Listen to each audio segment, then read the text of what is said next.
Didik TV KPM.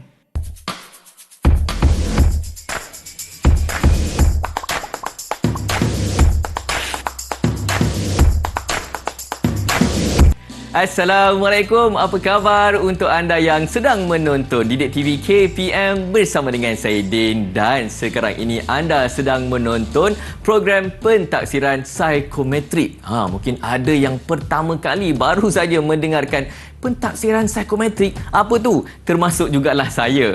Jadi bukan saja kepada murid-murid tetapi ibu bapa dan guru-guru penting sebenarnya untuk mengikuti program ini di Didik TV KPM, bukan saja pada episod hari ini tetapi juga episod-episod akan datang. Dan tajuk kita pada hari ini ialah pengurusan dan pentadbiran psikometrik. Dan semestinya bukan saya yang akan menerangkan apa itu pentaksiran psikometrik. Ada guru akan bersama dengan kita. Nak tahu siapa? Kita saksikan profil guru.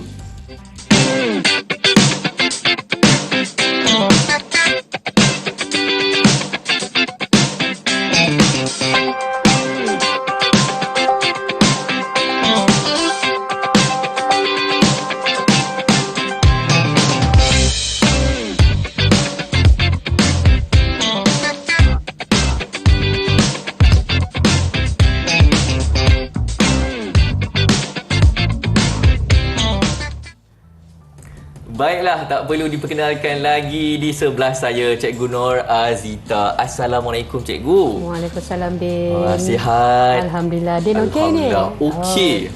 Hari ini saya tak sabar sebenarnya nak berkongsi kepada penonton-penonton yang sedang menyaksikan Didik TV KPM. Nampak bersemangat tu. Kan, apa itu pentaksiran psikometrik? Kita nak tahu lebih lanjut lagi. Sebab itulah Cikgu dekat sini. Terima kasih Cikgu. Dan kita tak lupa untuk memperkenalkan juga kita punya juru bahasa isyarat kita, iaitu Cikgu Suhaili Abdul Ghani. Assalamualaikum Cikgu. Selamat datang ke Didik TV KPM. Terima kasih kerana membantu juga kita pada hari ini untuk program pentaksiran psikometrik.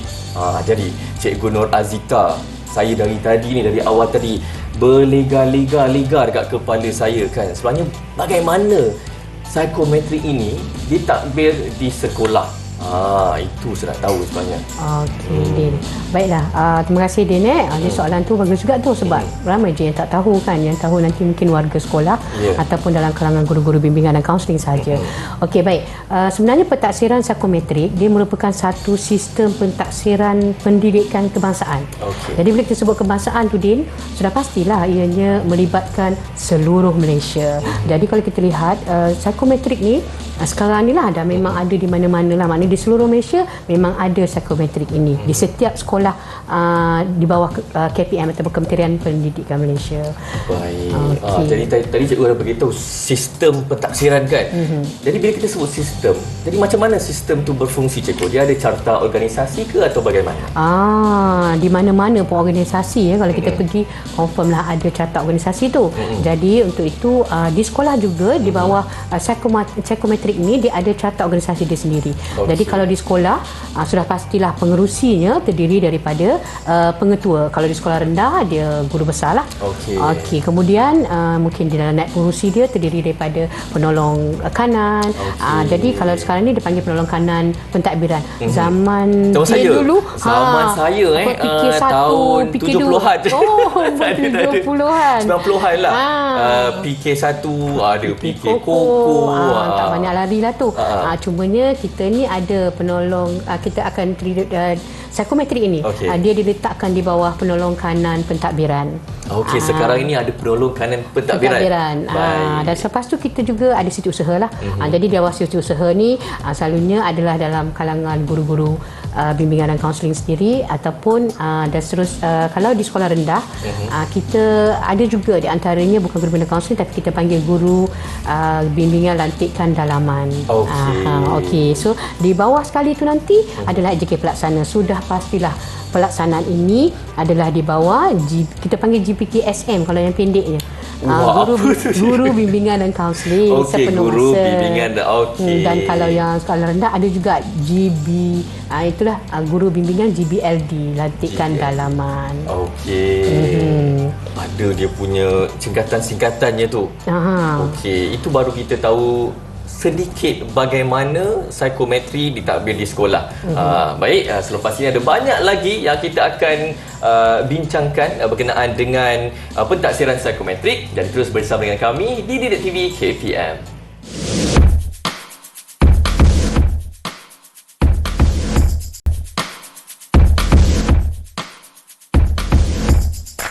Baik, anda sedang menonton Didik TV KPM yang pastinya program pada hari ini sangat-sangat menarik, pentaksiran psikometrik. Jadi bukan sahaja murid-murid tetapi penting juga kepada ibu bapa dan juga guru-guru untuk mengikuti program ini bukan sahaja pada hari ini tetapi juga untuk episod-episod akan datang. Mungkin ada ibu bapa yang masih lagi belum cakna berkenaan dengan pentaksiran psikometrik. Jadi inilah dia, saya bersama dengan Cikgu Nur Azita untuk mengetahui lebih lanjut bagaimana dilaksanakan di sekolah, kan Cikgu, kan? Ya, betul. Dan seterusnya Cikgu, boleh ke Cikgu berkongsi bersama dengan saya dan juga penonton di rumah bagaimana pengurusan psikometrik ini dilaksanakan secara keseluruhan di sekolah?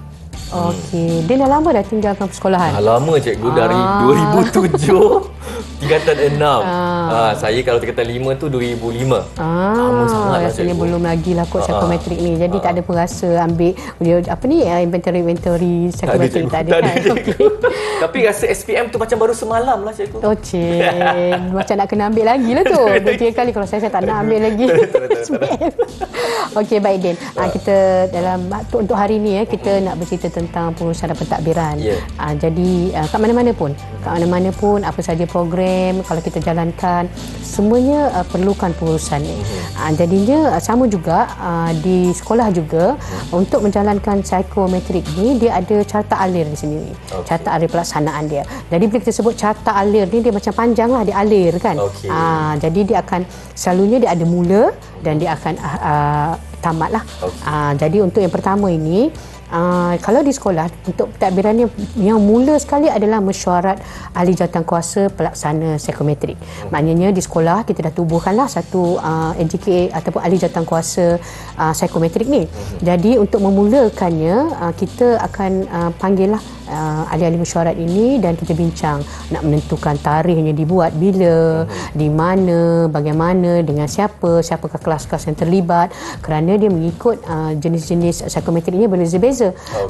Jadi kelas ni pun berbeza-beza dan tingkatannya pun berbeza-beza. Di sekolah rendah pun kita ada. Jadi di situ kita akan tahu. Kemudian untuk memulakannya, bila kita mulakan tu kita buat murid ini dia akan ada banyak cara lah. Ada semasa nak mengambil inventory ini dia akan ada yang dalam kelas.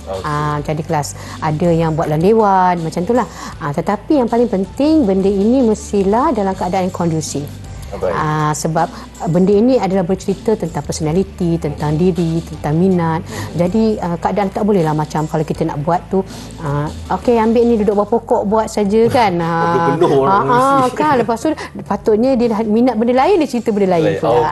Jadi kita tak dapat maknanya yang sebenarnya yang berada daripada murid itu. Jadi kalau suasana pun kondusif, murid-murid pun boleh fokus untuk mengisi. Jadi itu lebih baiklah kita akan mendapat yang lebih lancar dan lebih baik hasil itu nanti. Jadi di situ juga selalunya guru bimbingan kaunseling akan ada lah untuk membantu. Sebab ada juga di antaranya nanti semua soalan-soalan tu ada yang harus dibantu. Kadang-kadang ada yang mungkin mereka tak faham. Tapi kalau kita dalam exam tak boleh kan? Mana tanya ni cikgu jawapan dia apa cikgu? Tak boleh lah. Tetapi ini bezanya bila kita membuat psikometrik ini, dia boleh dibimbing oleh guru-guru untuk soalan-soalan yang ada dalam tu. Okey, itu kedua. Kemudian dia akan edaran bahan ni kita selalunya kalau dalam kelas guru-guru mata pelajaran akan membantu kita juga. Jadi kita akan jalankan serentak mengikut tarikh kan. Jadi kan adalah guru juga akan menerima edaran dan membuatnya bersama, tapi dari segi penerangan semua tu akan ditadbir sendiri oleh guru bimbingan dan kaunseling ataupun guru bimbingan kalau di sekolah rendah tu kita ada lantikan dalaman. Okey, seterusnya kemudian murid akan menjawab soalan lah. Jadi di situ yang kita cakap tadi kita kena bimbing, kena ada kadang-kadang murid tak faham perkataan-perkataan tu kan. Jadi terpaksalah juga cikgu akan fahamkan supaya kita mendapat keputusan yang sebenar nanti. Yelah, mungkin murid-murid sekolah rendah pemahaman dia berbeza dengan murid-murid sekolah menengah. Jadi kalau ada guru yang membimbing, membantu, tak adalah muka tertekan, berkerut je muka. Tak adalah, jadi dirasa macam exam matematik ke ni kan. Jadi dirasa okey nak bercerita tentang diri sendiri. Kemudian murid akan menjawab soalan. Lepas tu perkara ni akan kita akan kumpulkan semua bubaran jawapan tu. Selepas ni part yang paling seronok lah. Part yang paling seronok? Seronok kerana selepas itu key in datanya. Bila dah key in data ini, key in data, pentaksiran skornya, semua ini akan dijalankan oleh guru bimbingan dan kaunseling ataupun GBLD tadilah untuk di key inkan data-data ni. So zaman-zaman sekarang kan, kalau zaman dulu lain. Zaman-zaman awal dulu kita mengira kan. Kita kena kira satu ni, kira ni.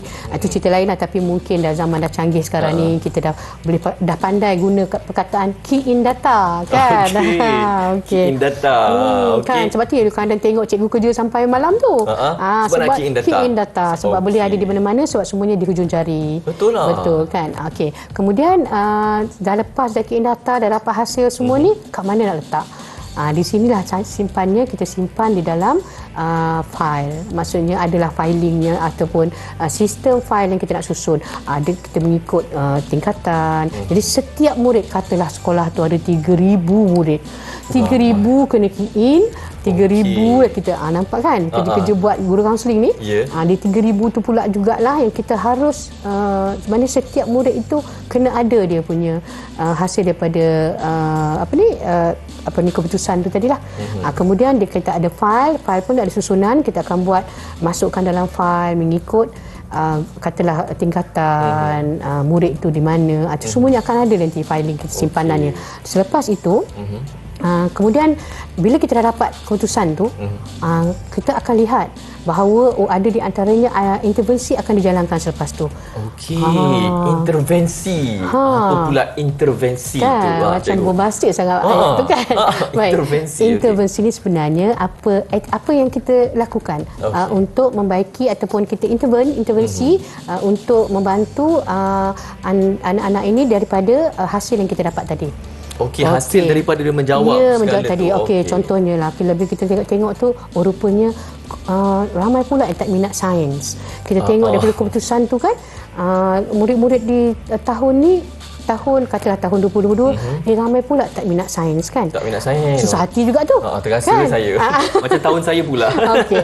Tapi tak minat sains tu tak bermakna lah, maksud saya macam sains tulen. Ramai tak nak jadi doktor. Sedih pula kan. Jadi semua perkara ni harus jalankan, sedangkan mereka ada potensi. Betul. Jadi kita intervensinya mungkin nanti guru-guru kaunseling akan berfikir apakah merancang program-program yang membawa kepada sains ni. Kemudian ramai juga yang di antara kita yang orang-orang macam orang realistik kita panggilkan. Mereka ni adalah orang yang jenis yang kita boleh pergi kepada pertanian, pergi kepada ni. Di situ kita boleh lihat. Jadi di situ kita akan adakan pameran-pameran. Itulah intervensi. Maknanya kita nak membantu untuk meningkatkan lagi tentang dari segi psikometrik ni. Dan juga intervensi ini termasuklah aktiviti-aktiviti yang kita jalankan. Jika kaunseling, kita juga ada juga memanggil untuk sesi kaunseling. Itu juga intervensi. Berjumpa dengan ibu bapa, itu juga intervensi. Kita mungkin ada satu program dengan ibu bapa di bawah program perundingan kebapaan. Kita ada panggil ibu bapa untuk sampai untuk bercerita tentang, pun juga intervensi. Kita boleh kata intervensi ni kira solusi yang kita boleh buat daripada hasil yang kita dapat selepas kita key in data tu, cikgu. Yes. Cemburu pula saya dengan murid-murid ni. Kalau waktu saya dulu, apa agaknya intervensi yang guru bimbingan dan kaunseling buat untuk saya agak-agak? Saya rasa banyak juga tu. Sebab daripada dulu, kalau tidak, Din tak ada kat sini sekarang ni. Jadi mungkin kita lihat budak tu budak-budak realistik ya. Dia lebih kepada perkara-perkara yang bekerja di luar. Tak boleh duduk dalam office ni. Kemudian ada pula budak mungkin murid Dia lebih kepada kemahiran. Jadi kita ni akan berusaha macam aktiviti-aktiviti tu, contohnya ceramah-ceramah yang kita jemput orang datang. Mungkin kita ada hari kerjaya. Ada tak hari kerjaya? Ada, tapi hujung tahun dah habis SPM, ujian akhir tahun akan ada. Okey. Jadi maknanya kalau hari kerjaya kita akan tunjuk, selalunya kita sekarang ni kita selalu bagi pada murid tingkatan 4, kita dah bagi. Sekolah rendah pun ada pameran-pameran ni supaya mereka tahu hala tuju kerjaya mereka nanti. Jadi itu juga dinamakan intervensi lah, sebenarnya program-program yang dijalankan. Dan juga saya rasalah, saya cukup yakin lah guru-guru dulu tahu ni apa potensi yang ada pada Din. Betul, cikgu. Waktu dia kata 4 dah bagi tahu dah. Din, awak ni ada potensi sekian. Jadi lepas SPM nanti awak kena pergi sini. Jangan pilih yang ni. Cuma masa tu tidak adalah psikometrik ni. Tapi bila dah ada, tapi guru kaunseling memang daripada dulu lagi. Sebab kita bermula pun daripada kerjaya di sekolah. Jadi mungkin nanti masa Din tu dia dah nampak dah potensi Din. Suka ke dulu masuk acara-acara di sekolah? Acara apa tu Din? Kijang, lompat tinggi walaupun tak adalah tinggi sangat. Itu kalau sekarang ni kita panggil orang-orang realistik. Tidak suka, maknanya dia suka bekerja dengan benda, suka bekerja di luar. Selalu tak keluar pada kelas. Selalu keluar kelas, tapi ada juga keluar kelas pergi jumpa guru bimbingan dan kaunseling, cikgu. Yang itu okey. Baik, sangat-sangat menarik sebenarnya pentadbiran psikometrik. Jadi saya dapat rasakan yang ada ibu bapa yang menonton program kita ni, cikgu, mengangguk macam tanda setuju. Menarik ni. Jadi jangan ketinggalan untuk menonton episod-episod seterusnya dan program kita pada hari ini, pentadbiran psikometrik belum selesai. Sekejap lagi kita akan sambung terus menonton Didik TV KPM.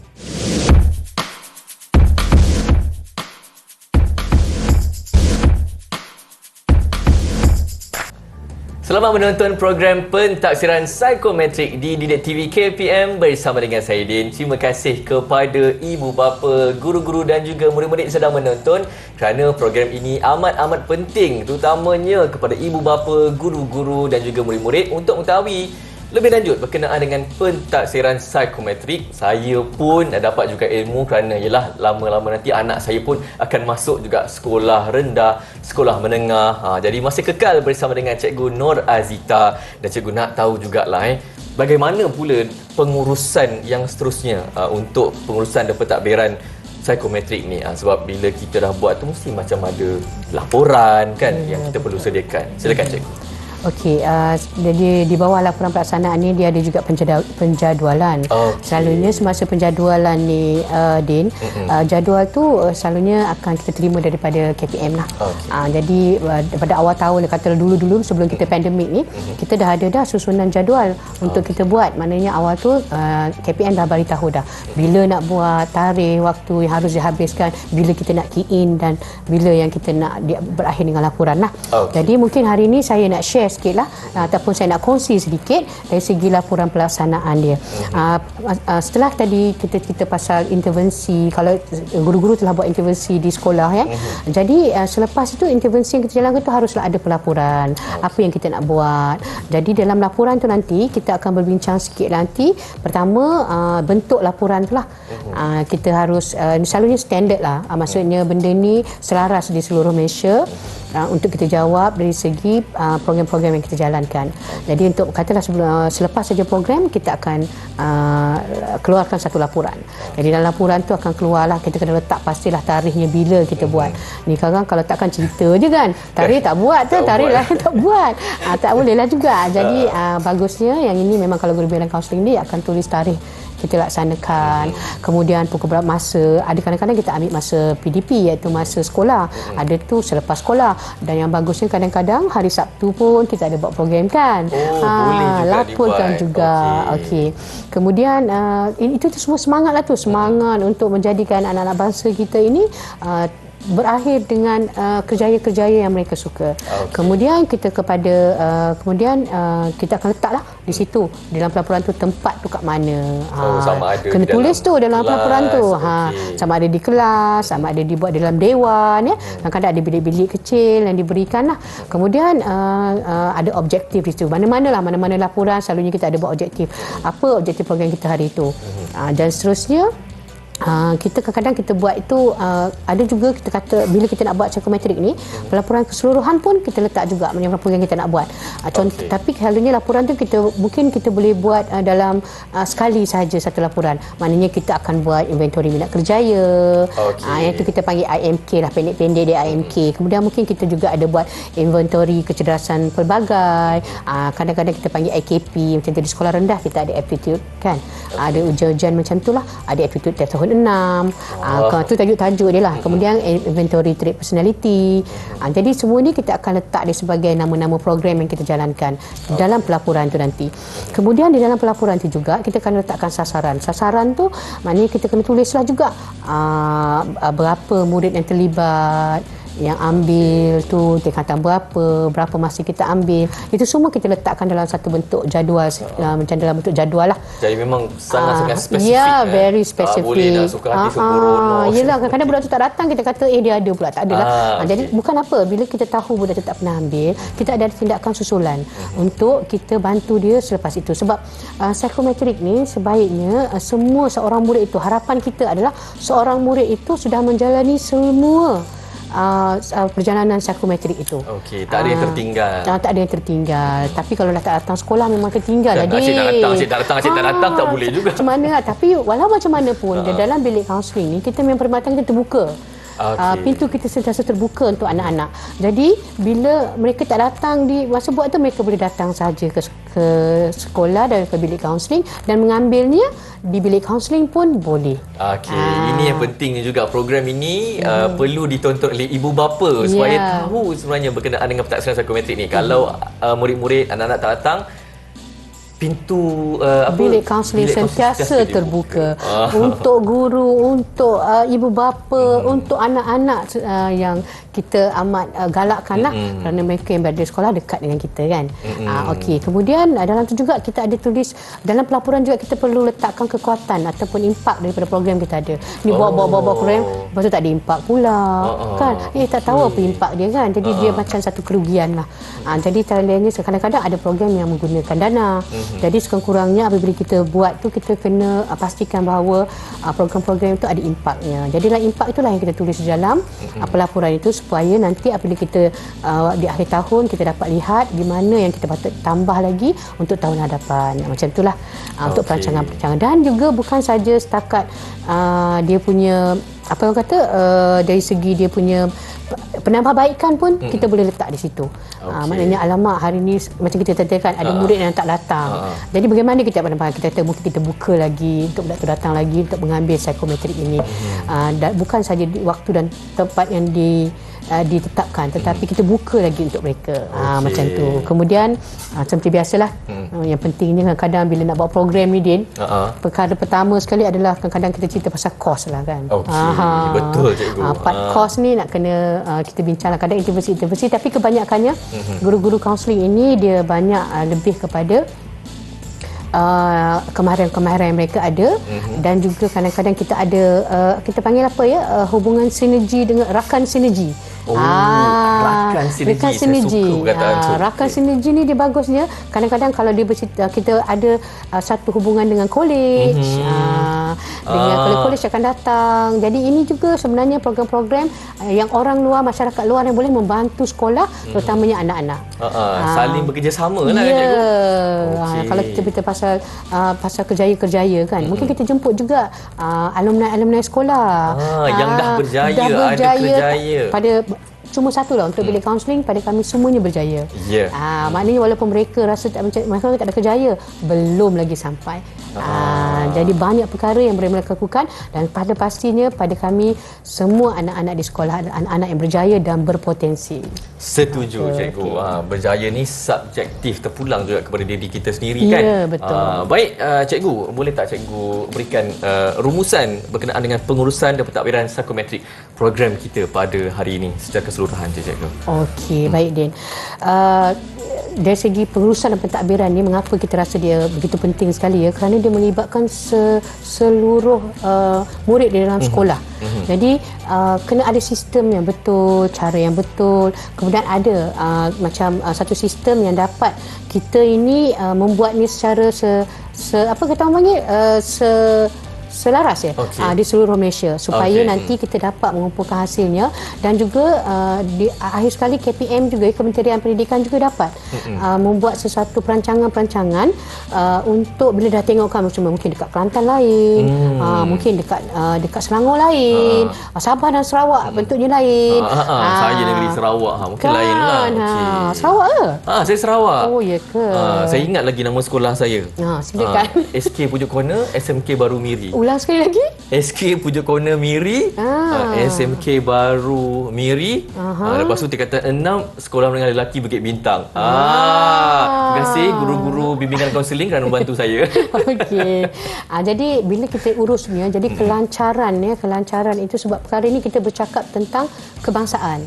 Kita bukan bercakap tentang satu sekolah saja. Jadi pentingnya pengurusan dan pentadbiran psikometrik ini ditadbir dengan baik dan dia diselaras di seluruh Malaysia. Macam itulah dia.